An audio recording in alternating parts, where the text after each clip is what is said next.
अनिका, अनिका, अनिका, तुम सुन रही हो ना मेरी बात? तुम माँ बनने वाली हो अनिका। डॉक्टर की ये शब्द सुनते ही 18 साल की अनिका समझ नहीं पा रही थी कि वो आखिर प्रेग्नेंट कैसे हो सकती है। अभी तो उसकी शादी को 24 घंटे भी पूरे नहीं हुए थे। मिस्टर गौतम गुलेरिया, मैं समझ सकती हूँ कि आप दोनों इस वक्त परेशान होंगे, मगर आप लोग कोई भी फैसला ले उससे पहले मैं एक बात बता दूं, प्रेगनेंसी 4 महीने पार हो चुकी है, so abortion is out of question. Impossible doctor, आपसे कुछ गलती हुई है। मैं प्रेग्नेंट कैसे हो सकती हूँ? आज तक मुझे किसी ने छुआ तक नहीं। इसका जवाब डॉक्टर को नहीं, तुम्हें देना है, बेशर्म।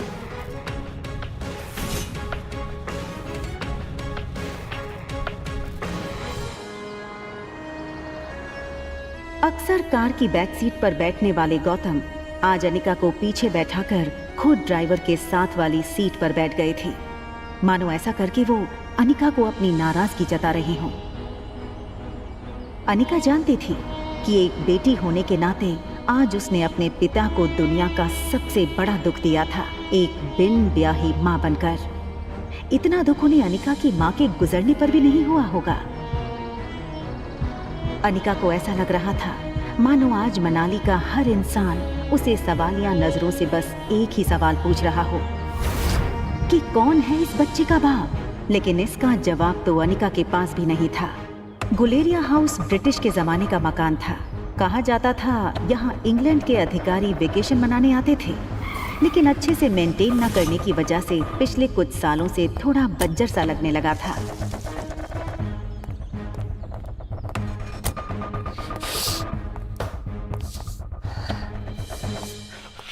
अनिका कमजोर शरीर और भारी कदमों से गौतम के पीछे पीछे घर में दाखिल हुई। बिन माँ की पली बड़ी अनिका को आज सबसे ज्यादा जरूरत थी तो उसके पापा के इमोशनल सपोर्ट की। मुश्किल से एक मौका मिला था हमें हमारी जिंदगी फिर से बेहतर बनाने का। नसीब वाली थी तुम जो तुम्हारी डोगरा खानदान के इकलौते वारिस कुणाल डोगरा से शादी हुई थी। You know, कितने पावरफुल लोग हैं। मनाली का सबसे पावरफुल खानदान डोगराज। हमारे सारे कर्ज, पेंडिंग कोर्ट केस, हमारी हर तकलीफ से हमें बाहर निकाला था उन लोगों। लेकिन शादी के 24 घंटे में ही तुमने हमारी जिंदगी वापस से जहन्नुम बना दी। उन लोगों को अगर तुम्हारे इस कारनामे के बारे में पता चलेगा तो पता नहीं क्या होगा। और तुम्हारी छोटी बहन कामिनी, उससे कौन शादी करेगा? भले ही वो तुम्हारी सौतेली बहन हो, लेकिन तुम्हारे इस कारनामे की वजह से उसकी भी तो बदनामी होगी।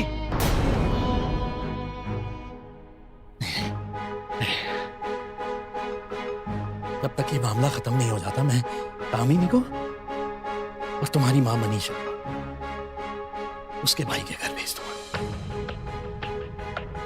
लेकिन आज नहीं तो कल सबको पता चल ही जाएगा। आज तुम भी अपनी मां के साथ ही। अनिका वो सुन चुकी थी जो गौतम कहते कहते रुक गया था।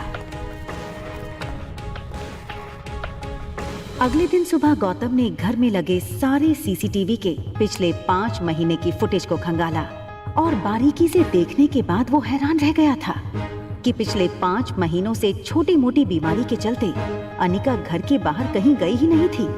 ये देखकर गौतम का गुस्सा अब आश्चर्य में बदल गया। उसे इतना तो समझ आ गया था कि कहीं कुछ तो गड़बड़ थी। जल्द ही अनिका की देखभाल के लिए एक नर्स रखी गई। लगातार देखभाल और दवाइयों से अनिका की सेहत में काफी सुधार आया। 4 महीने बीत चुके थे, लेकिन साथ ही साथ उसे ये बात रोमांचक कर रही थी कि उसके अंदर एक नन्ही सी जान पल रही है जो सिर्फ और सिर्फ उसका होगा। अनिका अपनी छोटी सी दुनिया में लगभग सब कुछ भूल चुकी थी। न वो किसी से मिलती, न कोई उससे मिलता।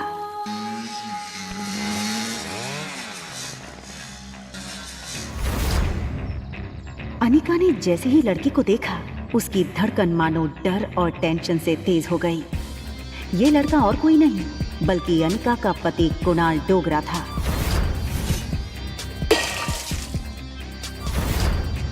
कुणाल की शादी अनिका से भले ही उसकी मर्जी के खिलाफ करवाई गई थी, लेकिन अपनी बीवी की कोख में किसी और का बच्चा देखना कोई भी मर्द बर्दाश्त नहीं कर पाए। कुणाल शादी के मंडप से सीधे दिल्ली अपने कॉलेज की पढ़ाई करने चला गया था और वहीं पहुंचकर शादी के दूसरे दिन उसे अनिका की प्रेगनेंसी की खबर मिली थी। अरे कुणाल बेटा, आज अचानक से तुमने फोन किया कि तुम्हारे कॉलेज की तुम्हारी छुट्टियां शुरू हो गई क्या? कमाल है, 4 महीने के बाद मैं घर आना, अपने दामाद को इस तरीके से वेलकम करेंगे।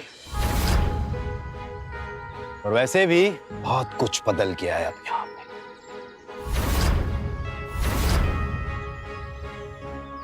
आओ बेटा, अंदर चलकर बात कर। देखो कुणाल, अगर तुम इस शादी को तोड़ना चाहते तरीके से वेलकम करेंगे। ठीक है? कमाल है, 4 महीने के बाद मैं घर आना, अपने दामाद को इस तरीके से वेलकम करेंगे। और वैसे भी बहुत कुछ बदल गया है अब यहाँ पे।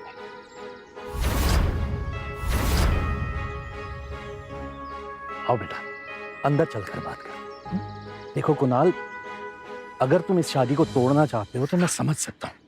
तुम समझ सकते हो, लेकिन ये बात मेरे बुढ़े दादाजी नहीं समझ सकते। जबरदस्ती इस मोटी से मेरी शादी करा दी और अब वो चाहते हैं कि इसके इस पाप को मैं अपना नाम दे दूं।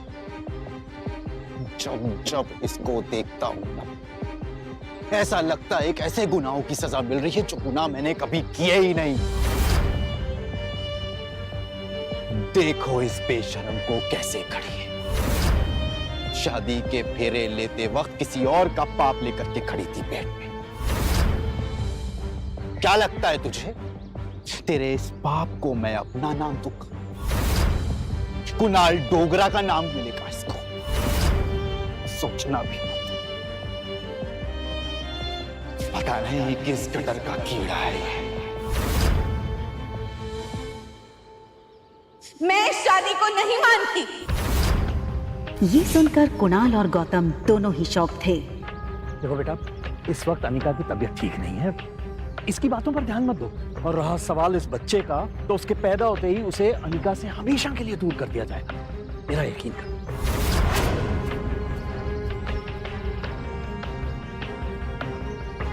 ठीक उसी पल अचानक से अनिका के पेट में जोरों से दर्द शुरू हो गया।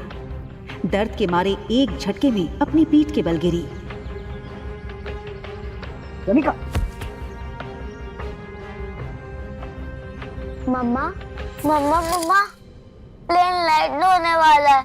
देखते ही देखते आज 6 साल बीत चुके थे और सामने थी उसकी 6 साल की बेटी रिया। रिया का मासूम चेहरा और उसकी खूबसूरत कत्थई आंखें देखकर अनिका की जान में जान आई। मम्मा, क्या हम पापा को ढूंढने जा रहे हैं मनाली? मैंने कितनी बार कहा है तुमसे, तुम्हारे पापा नहीं मिले। कम ऑन मम्मा, हमारे तो टीचर सिखाते हैं कि सब बच्चों के मॉम एंड डैड होते हैं। तो क्या मैं गेमिंग वर्ल्ड से आई हूँ या फिर मैं किसी जादू करके हेड से बाहर निकली हूँ? आबरा का डाबरा, रिया बाहर आ जा। तो मनाली में मेरा भाई मिलेगा क्या? रिया का ये सवाल सुनकर अनिका गहरी सोच में डूब गई थी। उसे याद आ गया कि कैसे 6 साल पहले उसने मनाली के हॉस्पिटल में जुड़वा बच्चों को जन्म दिया था। अनिका के पापा गौतम की कदकाठी के एक आदमी ने उससे उसके दोनों बच्चों को छीनने की कोशिश की थी। कमजोर अनिका ने बड़ी हिम्मत से उस आदमी को रोकने की कोशिश की और उसका सामना कर रिया को तो बचा लिया, मगर अफसोस कि वो अपने बेटे को नहीं बचा पाई और वो आदमी अंधेरे में उसके बेटे को लेकर भाग गया था। और इसी वजह से अनिका की मौसी उसे बचाकर बेंगलुरु ले आई थी, जहां अनिका का इलाज भी हुआ था।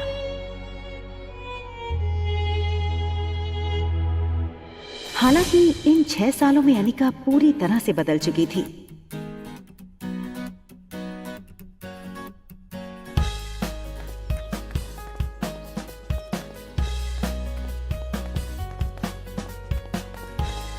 हार्मोनल इम्बैलेंस की वजह से फूला हुआ उसका शरीर अब एकदम ही से नॉर्मल हो चुका था।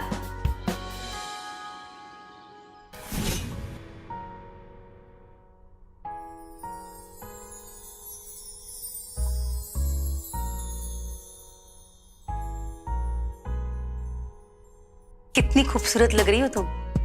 मनाली में तो लोगों के होश उड़ जाएंगे।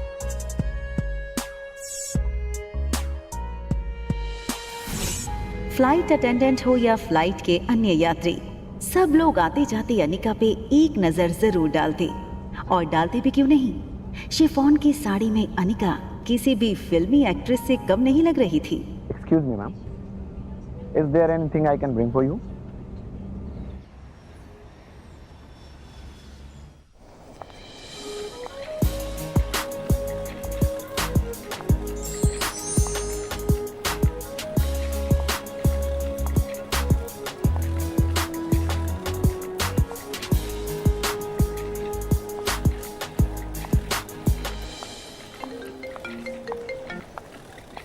हेलो पा। कुणाल तुम्हें लेने एयरपोर्ट आ रहा है, तुम उसके साथ सीधा घर आना। यहाँ पहुँचते ही तुम्हें 2 पेपर्स पे साइन करना है, एक डिवोर्स पेपर और दूसरा वो।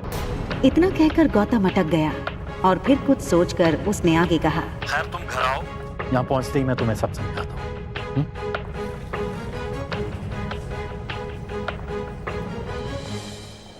इन 6 सालों में कुणाल भी काफी बदल चुका था। अब वो एक कॉलेज स्टूडेंट नहीं रहा था, बल्कि एक बिजनेसमैन था। आज तक इस दुनिया में किसी भी इंसान को अपने डिवोर्स पे इतनी खुशी नहीं हुई होगी जितनी खुशी मुझे हो रही है आज। कैसे भी करके आज इस मोटी से ना अपने डिवोर्स पेपर पे साइन करवा लूंगा। आप फिक्र मत कीजिए सर, आज मैं सुबह सुबह माता के दर्शन करके निकला हूँ और मैंने भगवान से प्रार्थना की है कि आज आपकी हर मनोकामना पूरी। आप चिंता मत कीजिए, आज आपके पेपर साइन हो ही जाएंगे। अच्छा सुन, जब जब मैं उस मोटी को देखता हूं ना, मेरा मूड ऑफ हो जाता है। आज मेरा मूड अच्छा है और दिन भी, तो अपना मूड ऑफ नहीं करना चाहता हूं मैं। एक काम कर, घूम के खड़ा हो जाता हूं। भले उसने तुझे नहीं देखा है, तेरे हाथ में जब ये बोर्ड देखेगी तो तेरे पास खुद ब खुद चली आएगी। सीधा कर ले बोर्ड को।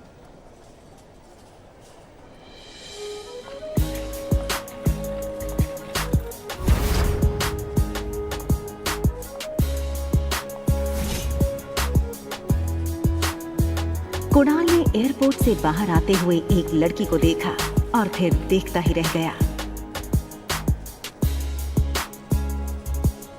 कुणाल बिना वक्त गवाए इस लड़की के सामने आकर खड़ा हो गया। अनिका एक पल के लिए सहम गई और उसे लगा कि पहले की तरह कहीं कुणाल उसकी फिर से इंसल्ट न कर दे, और इसीलिए अनिका सीधे कुणाल को थप्पड़ जड़ देना चाहती थी, मगर वो अपनी बेटी रिया के सामने कोई तमाशा नहीं करना चाहती थी। Hi miss gorgeous. अब लगता है मनाली में आप पहली बार आई, क्योंकि अगर आप पहले आई होती तो ये पॉसिबल नहीं कि आप मेरी नजर से अननोटिस होती। टैक्सी। टैक्सी की क्या जरूरत है? आप कहिए, जहां कहिए वहां मैं आपको ड्रॉप कर सकता हूं अपनी कार से। इफ यू, अरे ये छोटी सी गुड़िया को आना है। हाँ, लगता है ये आपकी छोटी बहन है।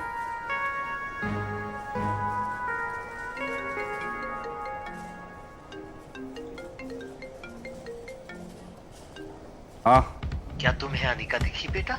ना दिखने के लिए आपकी बेटी कोई सुई तो है नहीं जो वो दिखेगी नहीं। जब आएगी तो फिर वही तो दिखेगी, या ये कहूँ कि जब वो आएगी तो उसके पीछे के लोग भी नहीं दिखेंगे।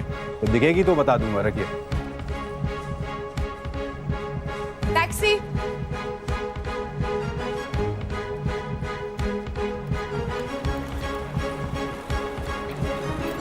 टैक्सी वहां से निकलने ही वाली थी कि तभी कुणाल ने टैक्सी रोकी।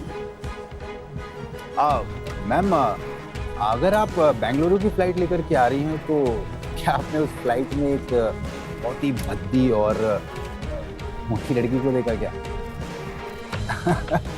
एक्चुअली वो ना 6 साल पहले 120 किलो की थी। तो पक्की बात, डबल सेंचुरी मार चुकी होगी। आपने नहीं देखा? आप अपना नाम तो बता दीजिए। ये सुनकर अनिका ने बिना किसी भी हाव भाव से धीरे से कहा, अनिका गुलेरिया।